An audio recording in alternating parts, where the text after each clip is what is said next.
Japan में एक बहुत ही प्रसिद्ध बौद्ध सन्यासी हुए जिनका नाम था रिझाई। रिझाई दुनिया के शोर शराबे से दूर एक जंगल के पास एकांत में अपनी कुटिया बनाकर रहा करते थे। रिझाई की प्रसिद्धि पूरे जापान में फैली हुई थी क्योंकि वह बहुत ही बड़े ध्यानी और आत्मज्ञानी व्यक्ति थे। एक बार जापान का सम्राट रिझाई के पास आता है और कहता है, मुनिवर, मैं हमेशा ही बहुत अशांत महसूस करता हूँ। मेरे मन में एक उथल पुथल सी मची रहती है।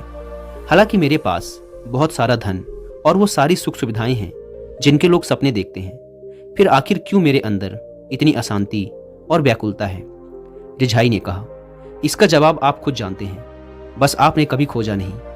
क्या आप एक प्रयोग करेंगे जिसके बाद आपके जीवन में किसी भी प्रकार की कोई अशांति और व्याकुलता नहीं बचेगी। यह सुन सम्राट उत्साहित हो गया और बोला, बताइए मुनिवर, क्या करना पड़ेगा मुझे। रिझाई ने कहा, आपको अगले 10 दिनों तक इसी आश्रम में एक साधारण व्यक्ति का जीवन जीना होगा और इन 10 दिनों में आप जितना हो सके उतना कम बोलेंगे और हमेशा ही अकेले एकांत में बैठे रहेंगे। सम्राट रिझाई की बात से सहमत हो गया। पहले दिन सम्राट का मन रोज की तुलना में ज्यादा अशांत और उथल पुथल से भरा रहा। उसके मन में सैकड़ों प्रश्न उठ रहे थे और साथ ही आश्रम के एक साधारण से जीवन में वह असहज महसूस कर रहा था। लेकिन रिझाई के कहे अनुसार उसने पूरे दिन एक भी शब्द अपने मुंह से नहीं निकाला और चुपचाप एकांत में बैठा रहा। रात होते होते उसे एक अजीब सी खुशी का अनुभव होने लगा। उसके अंदर की बेचैनी कम होती जा रही थी। अगले दिन सम्राट एकांत में चुपचाप बैठा हुआ पौधों, फूलों, पत्तों और आकाश में उड़ने वाले पक्षियों को निहारता रहा। आज जिंदगी में पहली बार उसने महसूस किया था कि उसके आसपास की प्रकृति कितनी खूबसूरत है। वह पूरी तल्लीनता के साथ दिन भर प्रकृति को देखता और महसूस करता रहा। इसी तरीके से 3-4 दिन बीत गए। अब तक सम्राट के मन की सारी भागा दौड़ी, सारी उथल पुथल शांत हो चुकी थी। 5वें दिन की सुबह सम्राट एकांत में जाकर बैठा तो कुछ देर बाद अपने आप ही उसकी आंखें बंद हो गई और वह ध्यान में चला गया। वह पूरे दिन आंख बंद किए बैठा रहा और गहरे ध्यान में उतरता गया। कोई शब्द नहीं, कोई चिंता नहीं। सम्राट अंदर से अनंत शांति और आनंद से भर गया था। अपने बाकी के बचे हुए दिन ध्यान में गुजारने के बाद सम्राट रिझाई के सामने उपस्थित हुआ। उसने रिझाई को झुककर प्रणाम किया और बोला, मुनिवर, मुझे जवाब मिल चुका है कि आखिर क्यों मेरे अंदर इतनी उथल पुथल है, आखिर क्यों मेरा मन इतना अशांत और व्याकुल रहता है। रिझाई ने कहा, बताओ मुझे, क्या जवाब मिला तुम्हें। सम्राट ने कहा, मैं जरूरत से अधिक शब्दों का प्रयोग करता था, अपने लोगों के साथ दिन भर बेमतलब की बातें किया करता था और फिर अकेले में उन्हीं बातों के बारे में सोचता रहता था, जिसकी वजह से मेरा दिमाग बेचैन और अशांत रहने लगा और इसी के साथ मेरा शरीर भी।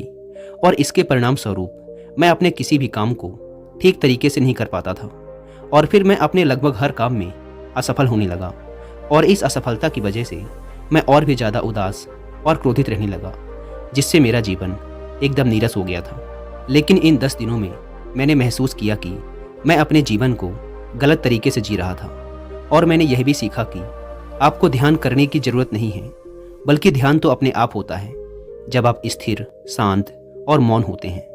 पिछले कुछ दिनों के ध्यान के दौरान एक चीज जो मैंने सबसे पहले सीखी है वो ये है कि किसी भी इंसान के जीवन की सबसे महत्वपूर्ण घटना उसका खुद को जानना है।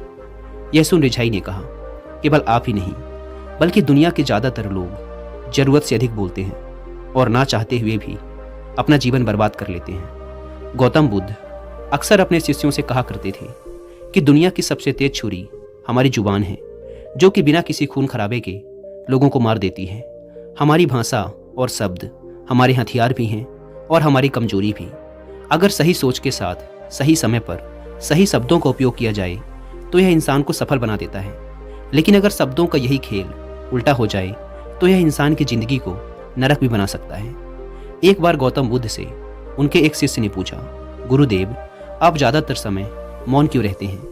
बुद्ध ने कहा, क्योंकि मौन में मैं अपने अंदर के परमात्मा को सुन पाता हूँ। मौन खुद के भीतर उतरने की पहली सीढ़ी है। मौन हुए बिना खुद को जान पाना असंभव है। खुद को जानने और समझने की पहली शर्त यही है कि आप मौन हो जाओ। ज़्यादा बोलना दिमाग को अव्यवस्थित कर देता है, जिससे हमारे मन पर हमारा नियंत्रण समाप्त हो जाता है। जो लोग ज़्यादा बोलते हैं वो कभी भी केंद्रित नहीं हो सकते और अगर आप केंद्रित नहीं हो सकते तो आप जीवन के सत्य को नहीं समझ पाएंगे। इसके बाद रिझाई ने अपनी बात समाप्त की और सम्राट अपने महल वापस चला गया। दोस्तों, आपने भी कई बार ध्यान दिया होगा कि जो लोग ज़्यादा बोलते हैं वो अक्सर लोगों के बीच हंसी का पात्र बन जाते हैं, और जो कम बोलते हैं वो अपने शब्दों पर अडिग रहते हैं। लोग उनका सम्मान भी करते हैं और उनकी बातों पर भरोसा भी। जो ज़्यादा बोलते हैं वो अपने विचारों के भी पक्के नहीं होते। उनका दिमाग अस्थिर होता है, और एक अस्थिर दिमाग वाला इंसान किसी भी काम में सफल नहीं हो सकता। अगर एक इंसान ये जानता है कि उसे कब, कहाँ और किस बारे में बात करनी है, तो ऐसे इंसान का व्यक्तित्व बहुत ही आकर्षक बन जाता है और वो जो भी करता है उसमें सफल होता है। दोस्तों, अगर हम महान और सफल लोगों के व्यक्तित्व को थोड़ा गहराई से देखें तो पाएंगे कि ऐसे लोग जितना हो सके उतने कम शब्दों में अपनी बात समाप्त कर देते हैं और चीज़ों के बारे में बड़ी गहराई से सोचते हैं। जो ज़्यादा बोलते हैं वो अक्सर झूठ भी बोलते हैं और लोगों की बुराइयां करते हैं। इसी कारण इनके अपने लोग भी इन्हें पसंद नहीं करते और इनसे बचने की कोशिश करते हैं। हमारे भारतीय उपनिषदों में भी कहा गया है कि हमारे शब्द वास्तविक ब्रह्म शक्ति हैं। यहाँ ब्रह्म शक्ति से मतलब हमारी आंतरिक जीवन शक्ति से है। ब्रह्म का अर्थ है ज्ञान। मौन से धैर्य आता है, धैर्य से ध्यान, और ध्यान से हम अपने जीवन के प्रति जागरूक हो जाते हैं। इसीलिए अगर हम ज़्यादा बोलते हैं तो हम मौन को खो देते हैं, जो कि हमारे शांत और स्थिर जीवन का पहला आधार है। तो चलिए दोस्तों, आज से कुछ दिनों के लिए हम भी केवल ज़रूरत की बातें ही करेंगे और अपनी बातों को बहुत ही कम शब्दों में समाप्त करने की कोशिश करेंगे। वह अपने जीवन में भी मौन को स्थान देंगे, और अगर हो सके तो दिन में कुछ समय के लिए एकांत में मौन होकर बैठने की भी कोशिश करेंगे। मुझे पूरा भरोसा है कि इससे हमारे जीवन में सकारात्मक बदलाव जरूर आएगा, और हो सकता है कि आप में से कुछ लोग उस सम्राट की तरह खुद को दोबारा से खोज लें। दोस्तों, अगर आप मौन रहने के फायदों के बारे में और डिटेल से जानना चाहते